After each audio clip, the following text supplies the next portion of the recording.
Introducción al libro Vincent Van Gogh, Cartas a Theo, un libro que fue publicado por Grupo Editorial Tomo en su cuarta edición en mayo de 2016. Introducción. Seis breves años tuvo Vincent Van Gogh, su corta vida de pintor, para cumplir su destino. En 1884, el antiguo dependiente de una galería de arte, el antiguo maestro, predicador y misionero, empuña por primera vez su pincel. La obra de su vida, la que tuvo que crear en un tempo furioso. No debía perder ni un día ni una hora. Otros pueden tejer tranquilamente la trama de su existencia, pero Vincent, por el contrario, sabía que el tiempo se le terminaba. Nacido el 1 de mayo de 1853 en Groot-Zundert, Holanda, Vincent Wilhelm van Gogh fue el mayor de los 6 hijos de Theodoro van Gogh, un pastor calvinista, y de Ana Cornelia Carventus. En 1865, Vincent es internado en la pensión Provilli, en Samenberg, para ser educado de manera formal. A los 16 años entra como aprendiz en la Galería Goupil y compañía en La Haya, filial holandesa de la galería parisina del mismo nombre, propiedad de su tío, y sitio al que más adelante su hermano Theo ingresará también como dependiente. Muy pronto, los viajes con fines comerciales llevan al joven Vincent a Londres, y fue precisamente en esta ciudad, en 1873, donde dio comienzo su primera etapa creativa, e igualmente se inicia aquí la famosa correspondencia con su hermano Theo, 4 años menor que él, y que ofrecemos hoy al lector con la presente edición. Tras un fracaso amoroso, Vincent había pedido matrimonio a la joven viuda Ursula Löger, quien lo rechaza. Decepcionado y desesperado, abandona Londres y vuelve a Holanda, donde se hizo con el transcurrir de los años cada vez más solitario. Pasado un tiempo, regresa sorpresivamente a Londres y trata, sin motivo alguno, ver de nuevo a Úrsula. Semanas más tarde, la galería lo envía a París, debido a la falta de seriedad y puntualidad en su empleo. Con el propósito de ayudar a sus semejantes, se convierte en maestro auxiliar en la escuela anglicana del señor Stokes, en Ramsgate. Vincent se encarga de recoger las colegiaturas de los alumnos y recorre el East End, cuyas condiciones miserables lo conmueven. Tiempo después es despedido por Stokes, y en 1878 Vincent inicia su interés por el estudio de la Biblia. Empieza la carrera de teología en una escuela evangelista en Ámsterdam, pero al poco tiempo, por sus dificultades para el aprendizaje y por miedo al fracaso, abandona los estudios. Tiene un nuevo revés en la Escuela de Misioneros de Bruselas. Sin embargo, logra viajar a una región minera de Bélgica llamada la Borinage, donde profesa sus conocimientos ante un grupo de mineros de aquella región. Y a pesar de su enorme compromiso social, le es imposible establecer una relación con los pobladores del lugar. Sin embargo, su espíritu religioso se viene abajo. En 1879, un pastor anglicano aficionado al arte compra 2 de sus obras, y Vincent comienza a dibujar con más constancia. Pero no fue sino hasta 1884, como se dijo antes, que decide dedicarse de lleno a la pintura, su auténtica vocación, y ve en ese arte un medio para ayudar a la humanidad. Aunque siempre fue de naturaleza autodidacta, en esta misma época se matricula en la Academia de Arte de Bruselas, donde se apasiona por la obra de Rubens y estudia la técnica del grabado en madera japonés. Se inscribe igualmente a cursos de anatomía y perspectiva en la escuela de Jules Breton. Sin embargo, su rápida evolución y el estudio de los impresionistas hacen que renuncie muy pronto a su formación académica. He aquí el incidente que provoca su brusca salida de la Academia de Artes en Bruselas, donde había ingresado 4 semanas antes. En la clase de dibujo toca a los alumnos copiar a la Venus de Milo, algo normal en las academias de arte. Van Gogh acentúa fuertemente la amplitud de las caderas. La belleza griega se había convertido en una robusta matrona flamenca, y cuando el indignado maestro le pide a Vincent explicaciones del sacrilegio cometido contra el ideal de la belleza, le grita: «Caramba, entonces usted no sabe lo que es una mujer joven. Una mujer lo que debe tener es caderas y un vientre en donde llevar a su hijo», le contesta Vincent, al tiempo que abandona para siempre el recinto. Los pleitos continuos con sus padres debido a su nueva vocación de pintor llevan a Van Gogh a vagabundear por las calles, y Theo le entrega por primera vez 50 francos, ayuda económica que éste mantendría hasta la muerte de Vincent en 1890. En ese periodo sufre un nuevo fracaso sentimental, ahora con su prima Kay, quien ante el acoso de Vincent se vio obligado a regresar a Ámsterdam. Van Gogh hace llegar una gran cantidad de cartas a la muchacha, e incluso viaja hasta aquella ciudad para verla, pero ella lo rechaza definitivamente. Vincent regresa decepcionado a La Haya. Se va a vivir con una prostituta embarazada que se encuentra en la calle y convive con ella cerca de 2 años. La relación con Theo se vuelve tensa a causa de las intrigas generadas por la prostituta. A esta época pertenece el dibujo de Sorrow, del que después se haría en ese tiempo una litografía. Vincent recibe su primer y único encargo, 12 dibujos realizados a pluma. Para vencer sus conflictos internos, empieza a pintar imitando a Jean-François Millet, a quien admiró toda su vida. Pero también realiza acuarelas y bocetos propios sobre la miserable existencia de los mineros. Por primera vez enfermo y debilitado, llama a Theo, quien logra que Vincent se aleje definitivamente de la prostituta con la que vivía. En 1886 se traslada a París y entra a la Academia Cormon y se instala en casa de su hermano Theo. Justo en la Ciudad Luz, contacta con el grupo de los impresionistas, aunque estos ya habían experimentado su máximo esplendor.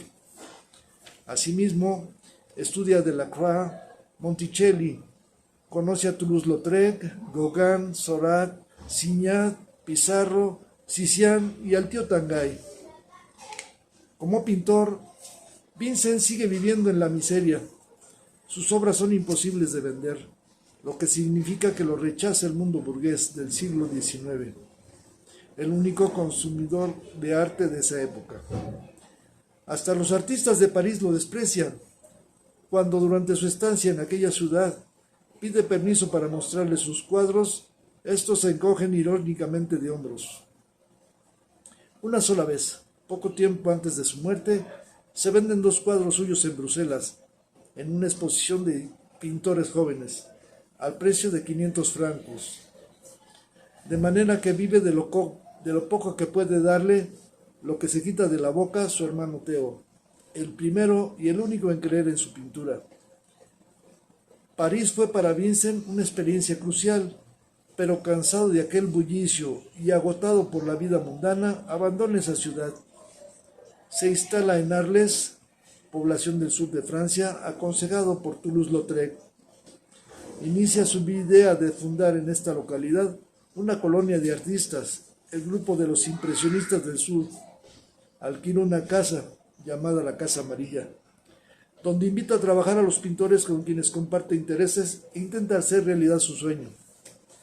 Se esfuerza por entablar una amistad con Gauguin, a quien invita a Arles, y es precisamente en este lugar donde la obra de Van Gogh fue progresivamente expresando con mayor claridad sus sentimientos sobre lo representado y su propio estado mental. En octubre de 1888, Paul Gauguin, cuya capacidad artística y crítica estimaba Van Gogh muy superior a la suya, llegó a Arles. Gauguin tiene la intención de fundar un taller de arte, pero la convivencia de ambos artistas dura apenas 2 meses, pues en un arranque de furia, Vincent intenta golpear a Gauguin. La cooperación mutua quedó disuelta de inmediato. Dicha pelea fue la causa de la primera crisis mental, a raíz de la cual Van Gogh, con los nervios completamente destrozados, se corta parte de una oreja y la regala a una prostituta del pueblo como recuerdo. Vincent entonces es internado durante 2 semanas en el hospicio de Arles hasta que Theo logra que lo den de alta. Influido por las novelas críticas sociales de Flaubert y especialmente de Zola, Van Gogh decide convertirse en el pintor de las personas sencillas. Elige dedicarse de manera especial a la vida del campesino y del granjero. Pinta unas 50 obras en las que retrata a los trabajadores de su país. Sin embargo, únicamente alcanza a realizar 7 cuadros de un siglo que tenía planeado sobre la vida de los campesinos. Van Gogh trabaja incansablemente impulsado por el miedo de no poder expresar su personalísima visión de la pintura contemporánea, que sería característica durante el resto de su vida. Los problemas económicos del artista continúan, de manera que si no le llega a tiempo el dinero enviado por Theo, Vincent tiene que resistir con el pan y las tazas de café que le fía el mesero de la pequeña cafetería de Arles, cuyo ambiente pobre y mezquino captó en uno de sus mejores cuadros. Gasta demasiado, pues Vincent tiene un amante muy exigente, que le cuesta un dineral, la pintura. Es preciso comprar colores, lienzos y quién sabe cuántas cosas más. En ocasiones no puede resistir la tentación de ver un cuadro suyo sin un marco. Y todo debe pagarlo con privaciones. Los fines de semana son sus etapas de máxima miseria. En sus cartas se repiten como un leitmotiv las frases sencillas que hablan de su pobreza conmovedora.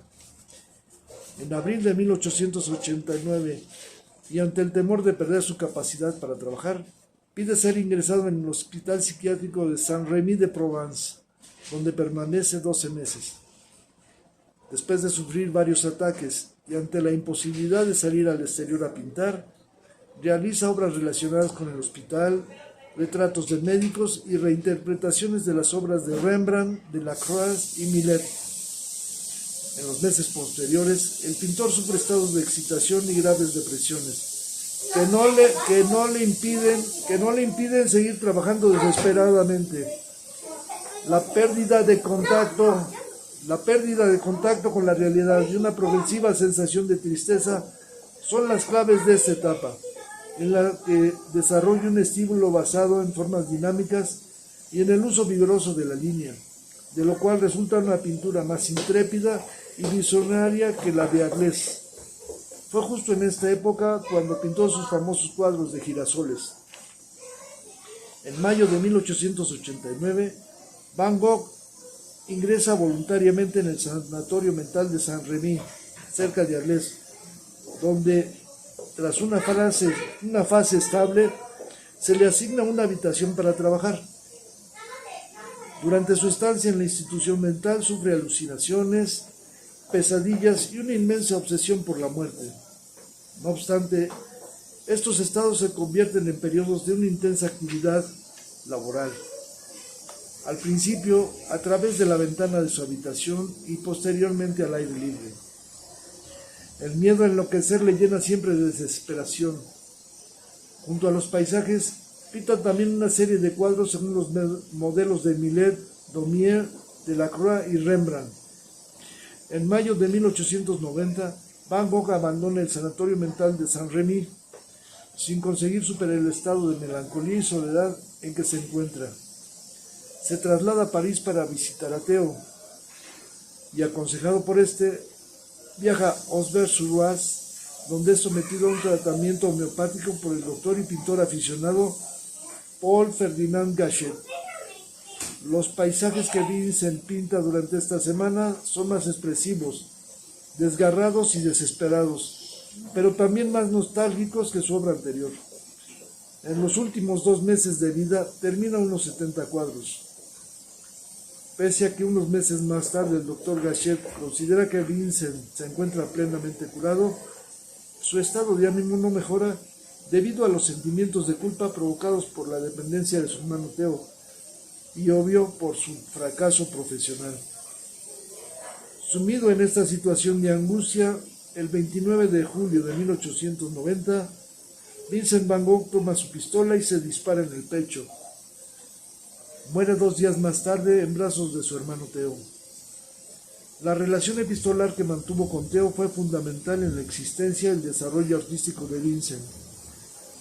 Las cartas que ambos intercambiaron durante años son la prueba de la importancia que esta relación tuvo para el pintor.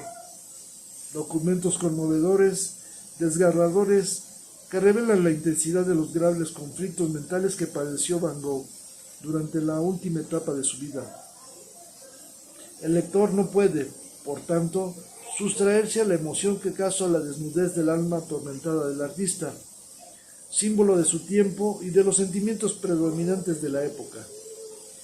Vincent tenía un temperamento indómito, era un hombre rudo, áspero, que no sabía ni tenía la intención de pulirse, que se negó siempre a dejarse amansar y adiestrar por el mundo. Él era lo que quería ser íntegra e intensamente, tanto en el arte como en la vida. Aborrecía las cosas a medias, pues para él hubiera sido traicionar su más íntima naturaleza. Todo en estas cartas revela la sensibilidad de un hombre extraordinario, fuera de lo común, un visionario incomprendido en vida, como ha sucedido tantas veces con otros tantos genios de la humanidad. Mauricio Pichardo.